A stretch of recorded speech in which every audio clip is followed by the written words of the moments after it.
नमस्ते मैत्रिणींनो, आज आपण व्हेजिटेबल एक रेसिपी बघणार आहोत। तर मी रेसिपी करत करत तुम्हाला साहित्य सांगते।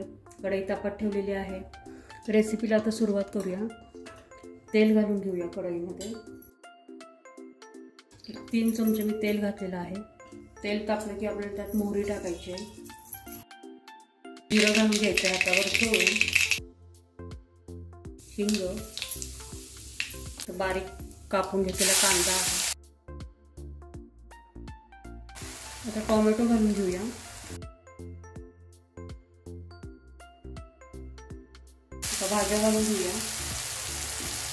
ही भाजी मी चॉपरला चॉप केली। तुम्हाला मागच्या व्हिडिओमध्ये मी चॉपर दाखवलेला होता। तर शिमला मिरची आहे, कोबी आहे आणि गाजर आहे, हे बारीक चॉप करून घेतलेलं आहे।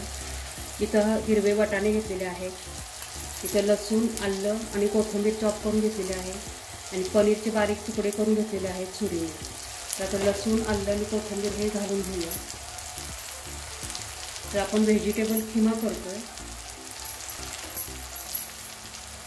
डब्यासाठी रेसिपी मी बनवते आहे, तर तुम्ही सुद्धा डब्यासाठी बनवू शकता।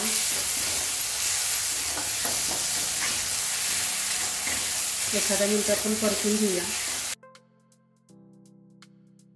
मसाले आहेत कोरडे। लाल तिखट घेतलेला आहे 1 चमचा, हळद अर्धा चमचा घेतलेली आहे, धना पावडर घेतलेली 1 चमचा, जिरा पावडर घेतलेली आहे अर्धा चमचा, हे पण घालून घेऊया। हे कटरच्या भांड्यामध्येच मी पाणी घातलेलं आहे। एखादा मिनिट आपण वाफ घेऊया।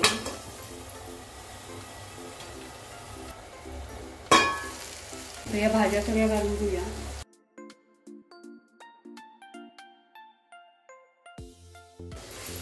यामध्ये आपल्याला घालायचं आहे पाणी घालायचं आहे। बारीक चॉप केल्यामुळे भाज्या लवकर शिजणार आहेत। तर थोडं आपण शिजण्यासाठी पाणी घालायचं आहे आणि ग्रेव्हीची भाजी करणार आहे मी, थोडीशी ओलसर अशी। कोथिंबीर घालून घेऊया। मीठ घालून घ्यायचं आहे आणि एखादा मिनिट आपण ही झाकून ठेवणार आहोत।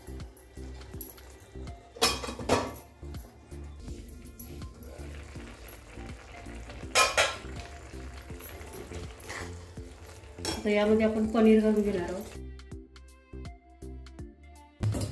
थोडं पाणी घालणार आहे मी।